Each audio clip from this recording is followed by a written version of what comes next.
The Okhotnik is what happened when the Russian played too much Ultimate Admiral Dreadnoughts, where they improve a ship in the most primal way possible, adding more of what is already there, as it is easier done than said. This is because shipbuilding is unsurprisingly difficult, and the Russian, knowing they can't really afford to make one, decides to rent ships off dealerships instead, and try to make existing one better, if only they ask Japan how to do it properly. To understand this floating turd, you must work around the fact that it's quite literally shaped like one, offensively long, impossible to miss, probably stinks as well, all to fit 7 guns in single turret, which by the way, rotates 360 degree. Bet you didn't see that coming. This gives it the highest alpha of any DD of its tier, but you need good aim to make it work, because 10 seconds reload means you can't afford to miss your shots. That means choosing between ripple fire or a full salvo. It matters more because of its peculiar armament. You use ripple fire to do more reliable damage, as the shells would hit more parts of the ship, and shorter delay for the next reload. Good for constant damage if you are not in immediate danger, such as when farming ships behind island or smoke, or destroyers that haven't noticed you. While you use a full salvo for opportunistic shots, like broadsiding ships that has no armor, it has the same guns as Krispy Kreme and 87% of its broadside, but at half the concealment, making it statistically the superior destroyer killer, shoving big damage to make them think twice on fighting you, while being almost impossible to outspot.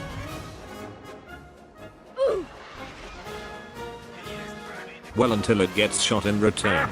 Being this big had its obvious flaws, and you must overcome this by knowing that enemy destroyers isn't the one that kills you, it's everything else that backs it up. You have to show lots of broadside to utilize those guns. Despite the size, it's pretty much dead inside like Russia itself, and not even overpens will spare you. To work around this, you must be the first one to shoot, while also making sure to keep enemy cruisers outside of your range so they won't be able to spot you once you've done bed riding enemy destroyer. The only instance where having short range is a tactical benefit, the side enemy cruiser will eventually show itself anyway, without destroyers to screen for them. You can now expose their flank and farm those citadel ribbons. Sure, you will receive ship damage, but you will be the one that mentally damage them.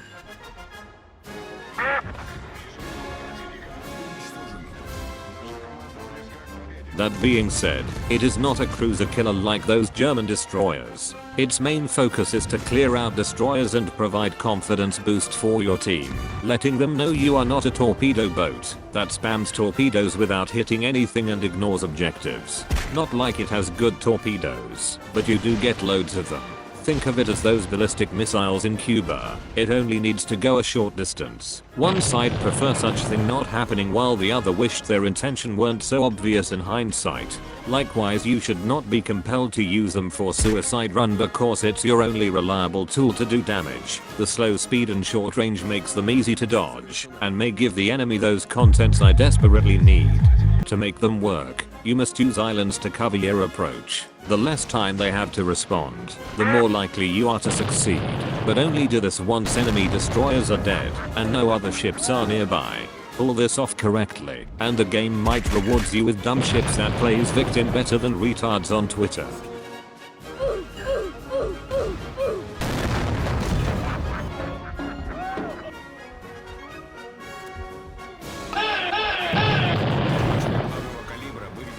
The one benefit you get for playing the Okhotnik is that for all these years nobody really know what it is, especially on tier 5, where half of your team are far more liberal in their playstyle. This is a good thing, as you get opportunities to try many different tactics.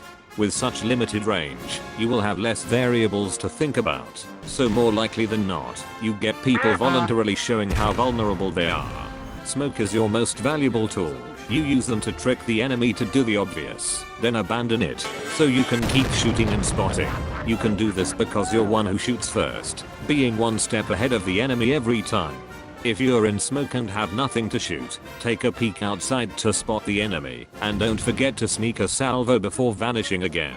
If the enemy refuse to retreat, use silence as your cover. You can even use the rear half of the ship to shoot without being detected, because the bulk of your guns are located on the rear half of the ship away from where ship spotting check is located. And of course you are free to gunboat. If you have no ship you could reliably ambush or to distract the enemy. Just don't rush a retreating ship thinking you'll accomplish wonders.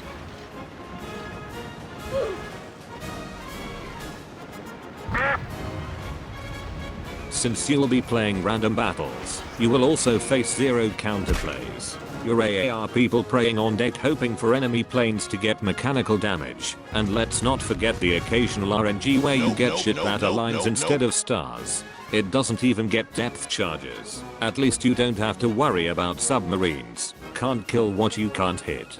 You know what else you can't hit? Danger pylons. I shall demonstrate as per tradition.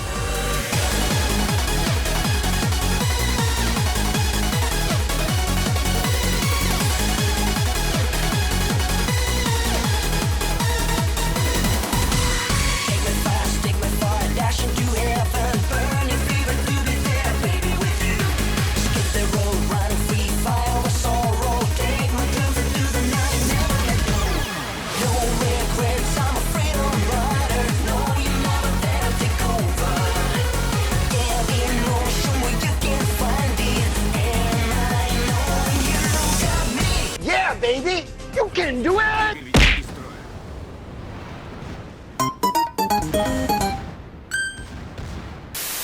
This is how you cosplay a cruiser. You get preventative maintenance, last stand, survivability expert, and concealment. Then take superintendent, grease the gears, or maybe your choice between radio location or dazzle.